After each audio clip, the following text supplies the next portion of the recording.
La pré-capsule a comme objectif de vous donner des pistes pour transformer des tâches initialement conçues pour évaluer la compétence 2 pour les amener à avoir un potentiel pour évaluer la compétence 1. À partir d'un exemple concret, vous verrez le processus par lequel je suis passé pour effectuer une telle transformation.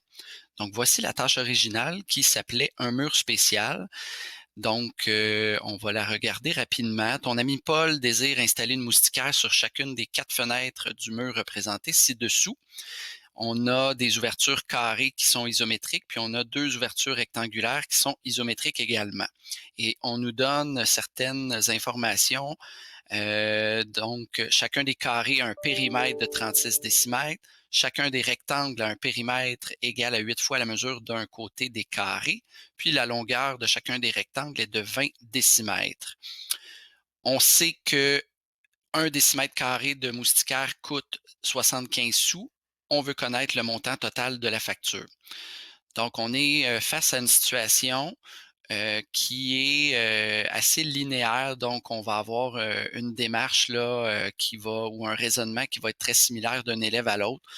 Puis, on va avoir évidemment une solution, une réponse unique dans ce cas-là. Donc, on n'est clairement pas dans une tâche où il y a un potentiel d'aller évaluer la compétence 1, puisqu'on n'est pas dans une des intentions de la compétence 1, soit de résoudre une problématique ou d'être en mode découverte ou exploration. Puis, on n'est pas en mesure là, de venir cocher les caractéristiques d'une compétence 1, à savoir que l'élève va faire des allers-retours dans la tâche, qu'il va utiliser différentes stratégies, que c'est une situation non familière, qu'il doit utiliser des représentations variées, etc. On est vraiment dans une tâche de compétence 2. Donc, dans ce cas-ci, plus particulièrement, ça serait une situation d'action où l'élève va avoir un enchaînement d'étapes là, à exécuter pour résoudre le problème ou plutôt répondre à la question.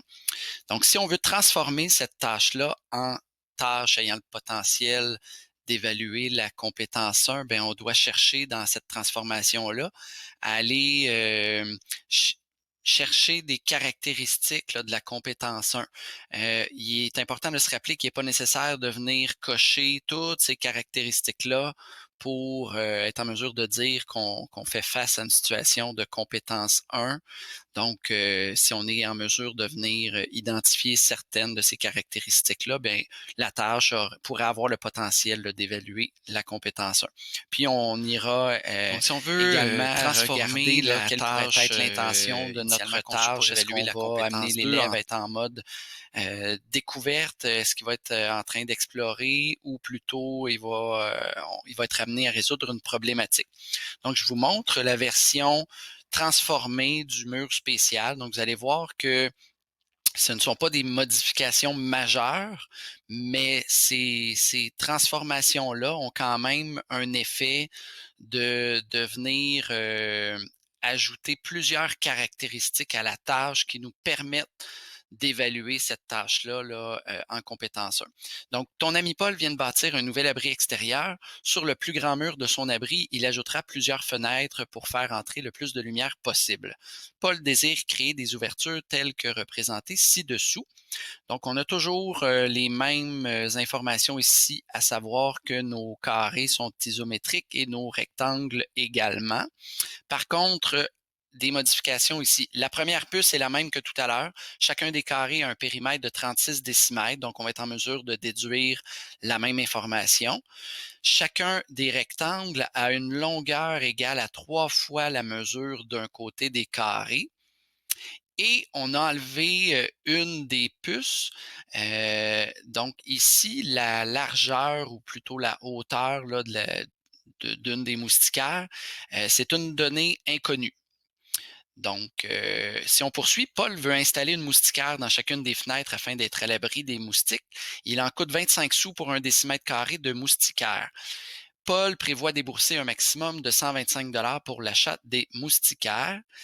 Et le mandat de l'élève consiste à trouver une hauteur possible pour les fenêtres rectangulaires qui permettra à Paul de respecter son budget.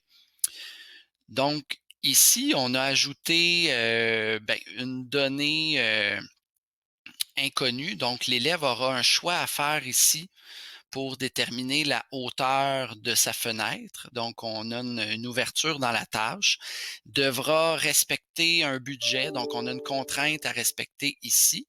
L'élève aurait possiblement des allers-retours aussi à faire dans la tâche parce que si la première ou ses premiers essais conduisent l'élève à ne pas respecter son budget, ben, il devra revenir en arrière, essayer une nouvelle hauteur, refaire des vérifications, ainsi de suite. Donc, si on revient à nos caractéristiques de la compétence 1, on pourrait clairement venir cocher qu'on a une ou plusieurs contraintes à respecter, qu'il y a une ouverture dans la tâche parce que l'élève a des choix à faire. On a des allers-retours qui sont possibles là, selon les choix que l'élève fera au début de la tâche. Donc, on est maintenant en mesure là, d'identifier plusieurs des caractéristiques d'une compétence 1.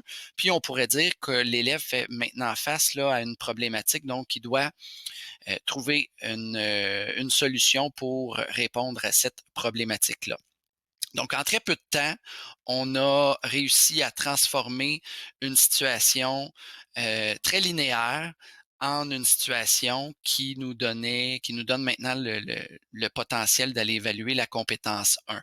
Je vous dirais ce qui peut être le plus long à faire, c'est pas tant de faire ces modifications-là plutôt que des fois de faire des ajustements au niveau des nombres en jeu pour permettre, par exemple, d'avoir plusieurs réponses possibles, puis pour permettre que le tout se tienne bien ensemble, là, parce que évidemment, on vient changer là, la tâche originale. Donc voilà, on a quand même un inventaire de tâches de compétences 2 à notre disposition qui est assez important. Donc, à partir de ces tâches de compétences 2-là, il y a moyen d'effectuer des transformations pour créer des tâches ayant le potentiel d'évaluer la compétence